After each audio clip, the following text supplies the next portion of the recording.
Okay. Hello? We're here. Why is the video not working? There we go.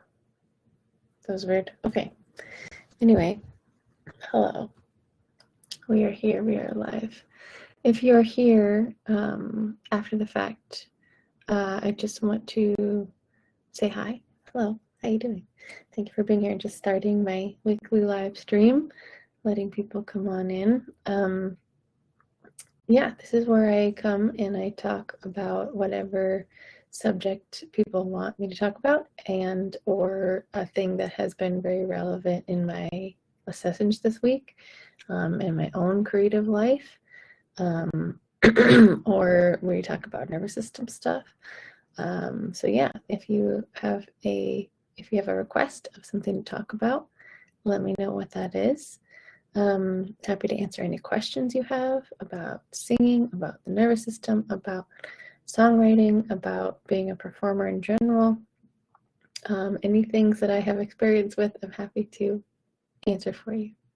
But with the absence of any direct conversation topic, I am always going to skew towards like what is just coming through in my life at this moment, my singing life. I've also had a lot of students working on very similar things this week. A lot of students are this week working on finding the ease in the challenge, right? So when you are taking vocal lessons, you're doing any kind of training, any kind of growth for yourself, you find moments where you are getting better at something, and then you plateau, and then you grow and you push and you expand, and then you plateau. You feel like things are just like not moving, right? And it's in those plateaus that I think people often are looking for more efforting, more efforting in order to feel that push again, right? We're always like, we get frustrated with ourselves if we're not challenged. But sometimes what your brain and your body needs is not necessarily a constant challenge, but there's moments where it is integrating things under the surface and we don't even know. And from a nervous system perspective, both are important, both challenging and disrupting, and finding ease and release and integration is important. So both dysregulation and regulation are important as a human being. And as a singer, we tend to, well, if you're here, you're probably a perfectionist of some kind. And so we are those of us who push, right? We just go. Why am I not getting better? What else can I do? I'm just going to go for it, right? 100% pedal to the metal. I know so many singers like this. So many people in my studio are like this. They just go. And then they get frustrated because the sound that they're wanting is not happening. And they don't know why there's still tension happening. But to us, from outside, it's like, well, you're over pushing, right? That's why there's tension. Find the ease in where you are, right? So the next step after getting a new skill is to then sit back and coast on that new skill for a little while, right? Enjoy yourself in that skill. Hang out. Let your hair down. Release, right? Release the need to always be over pushing. Because if you don't let yourself integrate that new skill, say for example, you just learned vibrato, right? You just learned how to release enough in this extra muscle group back here to find a nice chill vibrato. And then you're like, okay, well, now that I got vibrato down, so you just did it in like your voice lesson yesterday. Now that I got vibrato down, I'm going to try to speed up my vibrato and to slow down my vibrato. My voice teacher brain is going like, whoa, whoa, whoa, whoa, whoa. Just enjoy the vibrato for a minute, you know? Really get comfortable in how that feels so that you can come back to it and not overcomplicate the thing in your brain, you know? That's what I'm working on too in my life, is not always trying to do so many things, not always trying to level up in every single moment, because my goodness, I'm human and I need to rest and I need to integrate the growth that has happened already.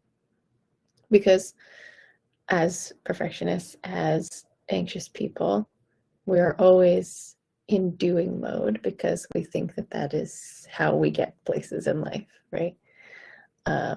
Or we are just doing stuff to not be anxious, which is a thing as well. That's what I do also. Guilty.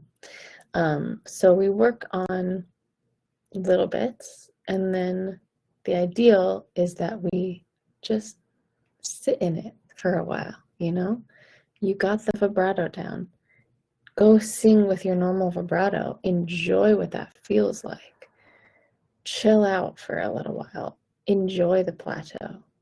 Hang out there, you know? So yeah, that's mostly the idea today. So, and a lot of times this can come in handy, like once you've got a thing. So one of my students has really been working on belting, like really opening up into a big belty sound. And it took a while for her to get there because, you know, we do the same patterning of like, I need to make it louder, so I'm going to push harder.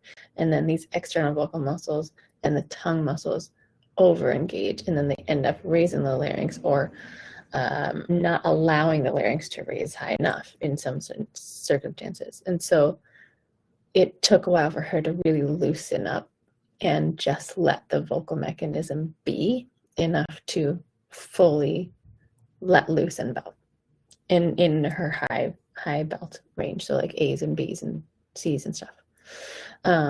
Now we're able to, after a while of just finding different moments where she could like just settle and lean into that feeling, now we're finally moving into this refining stage, right? So I likened it to a hose, right? Like if you're working with a kinked hose, it takes a while to figure out how to untangle it and to open it and let that water flow completely freely, right? And then you turn the volume all the way up, you let that water come out. It's just going to go in one place though, right? Unless we work on refining it, right? I have specific places I want that water to go, right? I want it to shower a big garden. So I put an attachment on it and I add a little compression and a little direction to it. So we're refining that sound now instead of just being 100% gas pedal belt all the time now, which was necessary because, again, there was some holding back there. So we got her to really just let the hose open and let the sound out. She's there. Now we're working on refining it because every song can't be at 100% volume all the time, right? Nobody wants to hear that 100% through every song. So we're finding ways to round the sound instead of have it be 100% super narrow pedal to the metal kind of a sound all the time. Like that works for if you're singing like rock and big upbeat heavy songs, right? But in a ballad, for example, you may not want that 100% narrow pedal to the metal kind of sound. You know what I'm saying? The one that's like really sharp sounding. And so we're working on pulling it back to 90% and rounding it out. And this was after a plateau, right? This was only after she felt so confident and comfortable in her belt that she could let it out more fully without trying to fix it in every moment, right? So now we're finally working on the next step, which is refining. And so much of singing practice is just that. So much of what people think it is fixing and adjusting and controlling, right? Control is a big word in vocal training, but I am such a big fan of doing it in phases. So phase 1 is just noticing what your patterns are.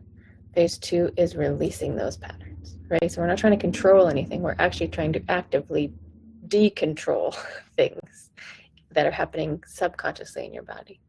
There's all these mechanisms, and everybody has different mechanisms, default mechanisms. So like, for example, some people have a lot of tongue tension when they're trying to overly control a sound. Their tongue just really engages, pulls back, and you feel a lot of tension under here. Some people have external vocal muscle tension, and they over push here. It looks like they're mad, in their neck. And so we kind of have to remind the body that it doesn't need any extra efforting in this part of your body. And we usually do that by derailing that into the bottom half of the body. So re-engaging the low abs, re-engaging the obliques, bending your knees and your legs, anchoring in your back, finding a way to distribute that weight and control outside of this range. And then when we finally get to that full release and we get a full sound in whatever part of the voice we're looking at. Some people were working on this in their head voice and falsetto. Some people were working on that in their chest voice. Some people were working on this vibrato idea of fully releasing that secondary muscle to let everything kind of vibrate in its own way. And once you get to that release, I want you to sit in that release and feel how it feels, because it's gonna feel very different than what you're used to. And your body needs time to feel safe in that, So don't just push forward because you got a thing once or twice. Sit in that thing, enjoy it, and be like, wow, I am a vibrato person now. Love this, right? I'm not just going to push forward and force myself to manipulate my vibrato right away, because I need to feel stable in it. So I'm going to give myself a little more time to get all those other underneath layers settled, right? Can you practice that while you speak? Or only singing? Are you talking about vibrato in general, or just the idea of releasing? I'm not sure what you mean.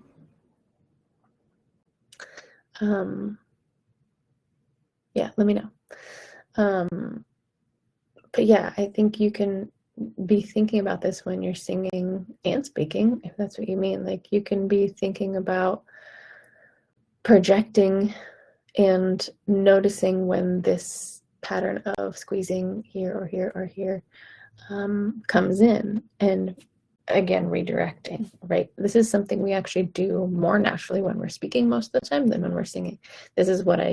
Speaking is what I used to get people to feel what it feels like to be able to let go here, right? Because my favorite example is, like, you see a friend in a grocery store parking lot. What do? Hey, right? Hey, how are you? Oh my gosh, wow, right?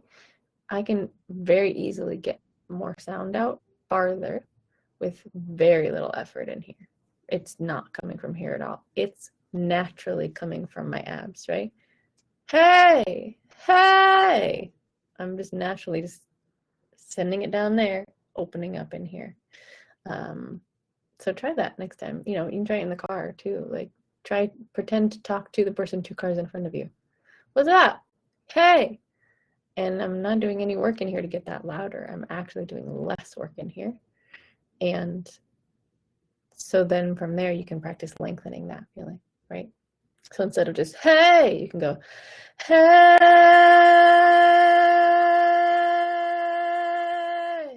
You can see if you can hold that feeling of gas pedal being down here, steering wheel being down up here, and you let that release. And then you get a little higher and higher as you go. So that's a good release practice if you need, but speaking can sometimes be the key. to that. Because we do it so naturally when we're speaking. We're so well equipped with, oh no, sorry, I'm back. We're so well equipped with this mechanism of how to get a sound from one place to another from childhood, right? Like we learned very fast how to make enough sound so that a person 6 feet away can hear you, a person 6 inches away can hear you, a person 60 feet away can hear you. So use that direction as a way to remind your body, hey, you can do this without over efforting in here. You can absolutely do this because you've been doing it since you were a kid, right? There's some exceptions to that, you know, kids who were taught to not yell ever. That's a real thing.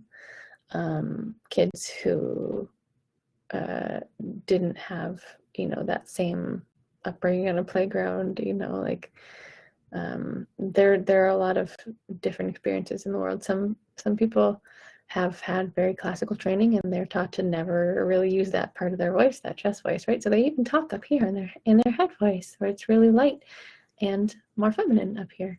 And then they sing up here all the time, ah, even when in their lower voice. And we have to remind their body that there's another coordination of singing. That's much more rare. Usually it's the other way around. We speak in our chest voice and we don't speak ever in our head voice, since we have to practice hanging out up there and being comfortable in that lighter coordination. So yeah, we can learn a lot from speaking. But it is similar, you know, but you can practice this on an everyday basis. Mostly just what I want to say is, like, give yourself time, right? When you find a new skill, a new sound, a new goal that you have, work towards that goal. And then once you get it, sit in it, practice it. Don't force yourself to move on and go to the next goal right away. Let your body feel safe in it. That's what I gotta say. Thumbs up. Okay, I'm gonna go. Thank you for being here. I appreciate you so much. Vocal Magic doors, as always, are open. If you've been here and you know what I'm about, if you've watched a couple of my lives and you're like, yeah, this is the stuff that I need, just saying, I'm here for you. Message me. That's the way. It's not anywhere posted, but I'm always open to open the doors for people who have been in my world and who know that they need to work with me. That's what it's for. It will be open more publicly in the next couple months, I'm sure, but it won't be obvious. So this is your sign. Message me if you want to be in it. Okay, love you. Goodbye.